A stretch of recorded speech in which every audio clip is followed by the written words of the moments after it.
ইমন খান হাজারো তরুণীর কি হাজারো তরুণীর ক্রাশ আর কি। আমাদের এলাকায় দেখতাম যে হচ্ছে অনেকে মুখে মুখে মানে কোন একটা অনুষ্ঠান হলে হালখাতা বলে এক কথায়, তো এই গানটাই দেখতাম হতো হালখাতার মিষ্টি অনেকে নিতে যায় না গ্রামগঞ্জে, তো দেখি আজও প্রতিটা এই গানটা থ্যাংক ইউ সো মাচ আপু। আসলে মানুষের বুকে গেথে আছে ওনার এই গানটা। কার গ্রামগঞ্জের ইমন খান না হাজারো তরুণী জানি কি হাজারো তরুণীর ক্রাশ কে Emon Khan thank you so much.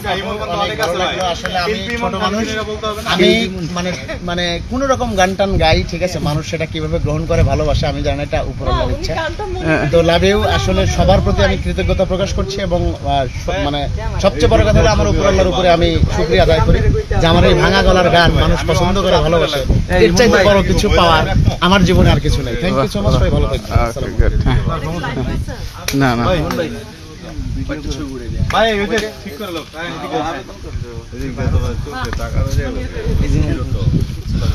এটা হচ্ছে ইমন খানের নায়িকা। আমাদের এক ভাবি আছে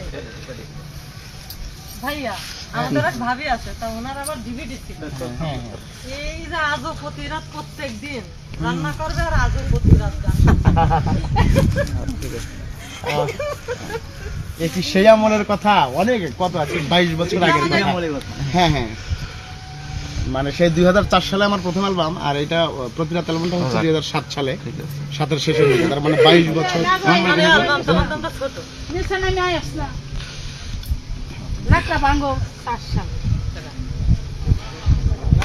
তারে আমার প্রথম অ্যালবাম আমার ময়নারে, এরপরে হচ্ছে আমার নাইরা। আমরা পুরো বুড়ি হয়ে গেলাম। আরে না, আপনি বুড়ি কেমনে? আপনাকে তো খুব স্মার্ট লাগছে, খুব স্মার্ট। 15 বছর দেখা যায়। এখনো এত ইয়ং কিভাবে আসেন?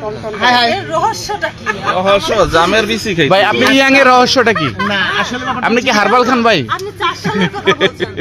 জামের বিসি আমি বলি, 4 সালে 4 বছর বয়স। আমি বলি 2004 সালে হচ্ছে আমার প্রথম অ্যালবাম আমার ময়নারে, এবং এরপরে হচ্ছে আমার নাইরা আপনজন, কষ্টের নদী, ঠিক আছে, দুই চোখের কান্না, এগুলো হচ্ছে 2004-5 এর কথা। আর আমার যে অ্যালবামটা মানে সুপার ডুপার হিট, সেটি হচ্ছে কেউ বোঝে না মনের ব্যথা, যে অ্যালবামটিতে গান ছিল আজও প্রতি রাত জেগে থাকি তোমার সাথে।